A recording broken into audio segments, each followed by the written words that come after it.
السلام علیکم ناظرین کرام، شروع کرتی ہوں اللہ تعالیٰ کے بابرکت نام سے جو بڑا مہربان اور نہایت رحم والا ہے۔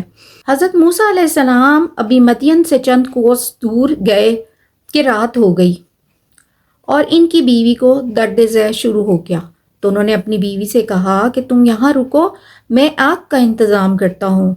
کہتے ہیں کہ اس وقت بہت زور کی آندھی چلی اور آسمان بھی گرجنے لگا، سردی شدت اختیار کر گئی، تو آگ لینے کے لیے نکلے۔ بیوی نے کہا کہ آپ دور ان پہاڑوں کی طرف نہ جانا کہ وہاں سانپ اور بچھو بہت ہے۔ حضرت موسیٰ علیہ السلام نے کہا کہ میرے پاؤں میں نالین ہیں اور عصا بھی ہے، تم فکر نہ کرو، مجھے وہاں دور آگ دکھائی دیتی ہے، میں لے کر آتا ہوں۔ اور وہ وہاں چلے گئے۔ وہ مقدس وادی طوا تھی اور جو آگ انہیں نظر آ رہی تھی وہ اصل میں نور خدا تھا۔ وہ جب وہاں پہنچے تو اس درخت پر نور ہی نور تھا۔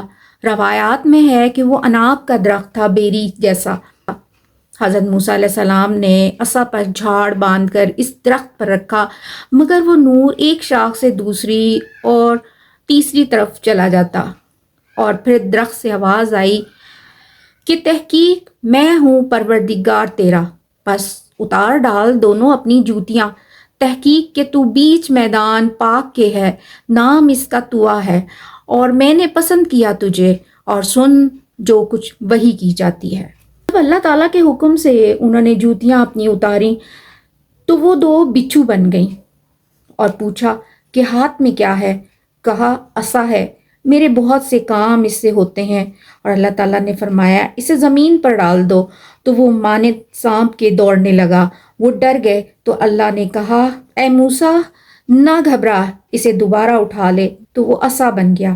اللہ تعالیٰ نے کہا اے موسیٰ اپنا ہاتھ گریبان میں ڈال کر نکال، تو انہوں نے ایسا کیا تو وہ مانند آفتاب چمکنے لگا، اس کو ید بیضا کہا گیا۔ یہ دو معجزے اللہ تعالیٰ نے حضرت موسیٰ علیہ السلام کو دیے اور کہا کہ فرعون کو جا کر میرا پیغام حق دو۔